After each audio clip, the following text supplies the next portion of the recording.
साथियों, हमारे लोकतंत्र में न्यायपालिका संविधान की संरक्षक मानी गई है। ये अपने आप में एक बहुत बड़ी जिम्मेदारी है। हम संतोष के साथ कह सकते हैं कि सुप्रीम कोर्ट ने, हमारी न्यायपालिका ने इस जिम्मेदारी का बखूबी निर्वहन करने का प्रयास किया है। आजादी के बाद न्यायपालिका ने न्याय की भावना की रक्षा की। आपातकाल जैसा काला दौर भी आया, तब न्यायपालिका ने संविधान की रक्षा में अहम भूमिका निभाई। मौलिक अधिकारों पर हुए प्रहार तो सुप्रीम कोर्ट ने उनकी रक्षा भी की। और यही नहीं, जब जब देश की सुरक्षा का प्रश्न आया, तब न्यायपालिका ने राष्ट्रहित सर्वोपरि रखकर भारत की एकता की भी रक्षा की है। किसी भी देश में विकास का अगर कोई सबसे सार्थक पैरामीटर है तो वो है सामान्य मानवीय का जीवन स्तर। सामान्य मानवीय का जीवन स्तर उसकी ईज ऑफ लिविंग से तय होता है। और सरल सुगम न्याय ये ईज ऑफ लिविंग की अनिवार्य शर्त है। ये तभी संभव होगा जब हमारी डिस्ट्रिक्ट कोर्ट्स आधुनिक इंफ्रास्ट्रक्चर और टेक्नोलॉजी से लैस होगी। हम सब जानते हैं कि आज डिस्ट्रिक्ट कोर्ट्स में करीब 4.5 करोड़ केसेस पेंडिंग है। न्याय में इस देरी को खत्म करने के लिए बीते एक दशक में कई स्तर पर काम हुआ है। पिछले 10 वर्षों में देश ने जुडिशियल इंफ्रास्ट्रक्चर के विकास के लिए लगभग 8,000 करोड़ रुपए खर्च किए हैं। आपको एक और तथ्य जानकर खुशी होगी, पिछले 25 साल में जितनी राशि जुडिशियल इंफ्रास्ट्रक्चर पर खर्च की गई, उसका 75% पिछले 10 वर्षों में ही हुआ है। भारत के लोगों ने कभी सुप्रीम कोर्ट पर, हमारी न्यायपालिका पर अविश्वास नहीं किया। इसलिए सुप्रीम कोर्ट के ये 75 वर्ष मदर ऑफ डेमोक्रेसी के रूप में भारत के गौरव को और अधिक बढ़ाते हैं।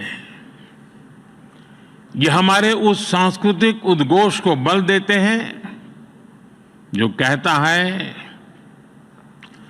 सत्यमेव जयते नानृतम।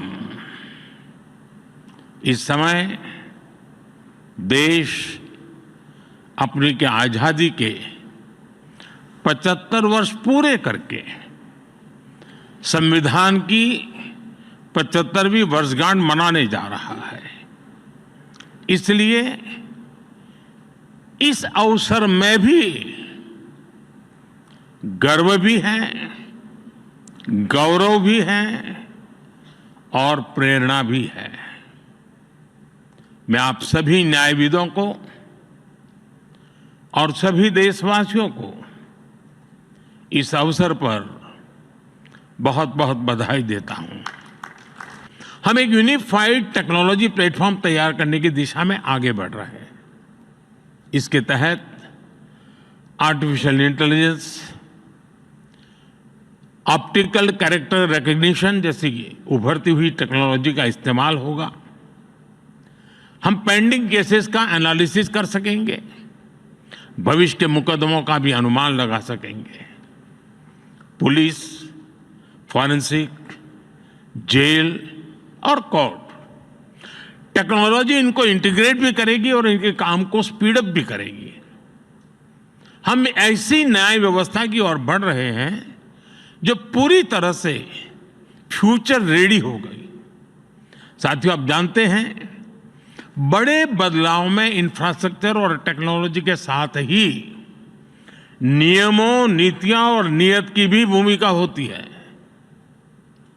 इसलिए आजादी के 7 दशक बाद देश ने पहली बार हमारे कानूनी ढांचे में इतने बड़े और अहम बदलाव किए हैं। भारतीय न्याय संहिता के रूप में हमें नया भारतीय न्याय विधान मिला है। इन कानूनों की भावना है citizen first, dignity first and justice first. मैं देश और समाज के एक और ज्वलंत विषय को आपके समक्ष उठाना चाहता हूं।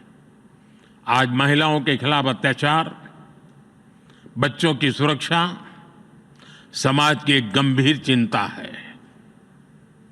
देश में महिलाओं की सुरक्षा के लिए कई कठोर कानून बने हैं। 2019 में सरकार ने फास्ट ट्रैक स्पेशल कोर्ट की स्थापना की योजना बनाई थी। इसके तहत अहम गवाहों के लिए डिपोजिशन सेंटर्स का प्रावधान है। इसमें भी डिस्ट्रिक्ट मॉनिटरिंग कमेटीज की भूमिका महत्वपूर्ण हो सकती है।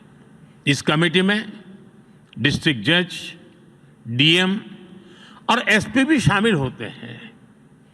क्रिमिनल जस्टिस सिस्टम के विभिन्न पहलुओं के बीच समन्वय बनाने में उनकी भूमिका अहम होती है। हमें इन कमेटियों को और अधिक सक्रिय करने की जरूरत है। महिला अत्याचार से जुड़े मामलों में जितनी तेजी से फैसले आएंगे, आधी आबादी को सुरक्षा का उतना ही बड़ा भरोसा मिलेगा। साथियों, मुझे विश्वास है कि यहां जो विमर्श होगा उससे देश के लिए बहुमूल्य समाधान निकलेंगे। जस्टिस टू ऑल का रास्ता मजबूत होगा। मैं एक बार फिर आप सबको इस पवित्र समारोह और समागम और चिंतन मनन में जरूर अमृत निकलेगा, इस आशा के साथ अनेक अनेक शुभकामनाएं देता हूं।